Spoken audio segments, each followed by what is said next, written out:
ఎస్కోట నియోజకవర్గంలో మహానాడు రెండో రోజు వేడుకలు గురువారం అత్యంత వైభవంగా జరిగాయి. తెలుగుదేశం పార్టీ వ్యవస్థాపకులు స్వర్గీయ నందమూరి తారక రామారావు జయంతిని పురస్కరించుకుని నియోజకవర్గంలోని మొత్తం 10 క్లస్టర్లలో పార్టీ శ్రేణులు ఈ కార్యక్రమాన్ని పండుగ వాతావరణంలో నిర్వహించారు. ఇందులో భాగంగా కొత్తవలస మండలం తుమ్మికాపల్లి వద్ద ఉన్న రామ్సాయి ఫంక్షన్ హాల్లో క్లస్టర్ 8 వేడుకలు ఘనంగా జరిగాయి. Cluster incharge Dasari corporation chairman Potnuru Venkata Ratnaji ఆధ్వర్యంలో జరిగిన ఈ కార్యక్రమానికి ఎస్కోట నియోజకవర్గ శాసనసభ్యురాలు కోళ్ల లలిత్ కుమారి ముఖ్య అతిథిగా విచ్చేశారు. అనంతరం క్లస్టర్ 9 సింహాచలం ట్రస్ట్ బోర్డు సభ్యులు మాకెన సీతారాం పాత్రుడు ఆధ్వర్యంలో జరిగిన మహానాడు వేడుకలలో పాల్గొని కేక్ కట్ చేయడం జరిగింది. ఈ సందర్భంగా ఎమ్మెల్యే కోళ్ల లలిత్ కుమారి, దాసరి కార్పొరేషన్ చైర్మన్ పొట్నూరు వెంకట రత్నాజీ మరియు ఇతర ముఖ్య నాయకులు కలిసి స్వర్గీయ ఎన్టీఆర్ చిత్రపటానికి పూలమాలలు వేసి ఘనంగా నివాళులు అర్పించారు. తెలుగు జాతి ఉన్నంత వరకు ఎన్టీఆర్ పేరు చిరస్థాయిగా నిలిచిపోతుందని, ఆయన ఆశయ సాధన కోసం ప్రతి ఒక్క కార్యకర్త పునరంకితం కావాలని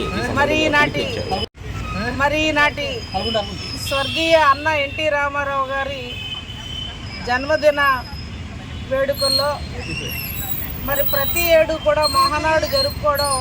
మన తెలుగుదేశం పార్టీ పండగ, మన అందరికీ ఆనవాయితీ. అందులో భాగంగానే మన స్వర్గీయ నందమూరి తారక రామారావు గారు తెలుగు వాళ్ళ కోసం తెలుగుదేశం పార్టీ నా మహనీయుడు 82లో స్థాపించి ఆనాటి నుండి ఈనాటి వరకు తెలుగు వాళ్ళ ఒక గౌరవాన్ని, ఆత్మవిశ్వాసాన్ని చాటి చెప్పిన మహనీయుడు స్వర్గీయ అన్న ఎన్టీ రామారావు గారు. ఢిల్లీలో ఆనాటి కాంగ్రెస్ పార్టీ ఇందిరాగాంధీ గుండెల్లో దడ పుట్టించిన మహానుభావుడు స్వర్గీయ అన్న ఎన్టీ రామారావు గారు. అటువంటి మహనీయుడు పెట్టిన పార్టీలో వారి ఆశయ సాధనాలను ముందుకు తీసుకెళ్తున్న గౌరవ రాష్ట్ర ముఖ్యమంత్రి వర్యులు నారా చంద్రబాబు నాయుడు గారు, వారి మనవలు విద్యాశాఖ మార్చులు, వర్కింగ్ కమిటీ ప్రెసిడెంట్ అయిన యువ నాయకులు నారా లోకేష్ బాబు గారు ఇవాళ రాష్ట్రాన్ని మళ్ళా అభివృద్ధి, సంక్షేమం రెండు కళ్ళుగా రాష్ట్రంలో తెలుగు వాళ్ళందరినీ ఏకతాటిపై తెలుగు వాళ్ళకు గౌరవాన్ని ఈనాటికి ముందుకు నడిపించుకుంటూ భవిష్యత్ తరాలైన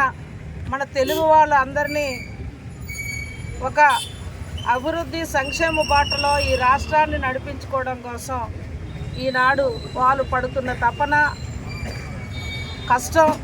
అంతా ఇంత కాదని అటువంటి మహనీయుడు పెట్టిన పార్టీలో మనమంతా కూడా పనిచేయడం, ముఖ్యంగా ఆనాడు తెలుగుదేశం పార్టీ వ్యవస్థాపకంలో ఒకరైన స్వర్గీయ కోళ్ల అప్పలనాయుడు గారు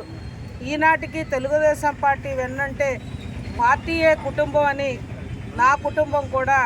ఈనాటికి వారికి తోడుగా, తెలుగుదేశం పార్టీకి తోడుగా ముందుకు వెళ్ళడం కూడా మా పూర్వజన్మ సుకృతం, మా అదృష్టంగా భావిస్తూ ఈనాడు స్వర్గీయ అన్న నందమూరి తారక రామారావు గారికి పూలమాల ఆవిష్కరణ ద్వారా మా ఎస్కోట్లో తెలుగుదేశం పార్టీ నాయకులు, కార్యకర్తల సహకారంతో వారికి నివాళులు అర్పించడం జరిగింది.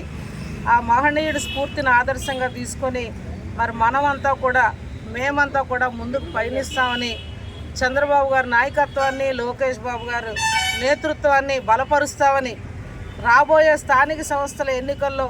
తెలుగుదేశం జెండాలు 5 మండలాల్లో విజయపందాల్లో నడిపించడం కోసం అందరం సైనికుల్లా పనిచేస్తామని ఆ అన్నగారి విగ్రహం దగ్గర మేమంతా మాట ఇస్తూ మరొక్కసారి వారికి ఘనమైన నివాళులు అర్పిస్తూ రెండో రోజు మహానాడులోకి ఇవాళ అందరం కూడా మహానాడు వేడుకల్లో పాల్పంచుకునే అవకాశం. కార్యకర్తల్ని, నాయకుల్ని నేను కోరేది ఒకటే, ఏవైతే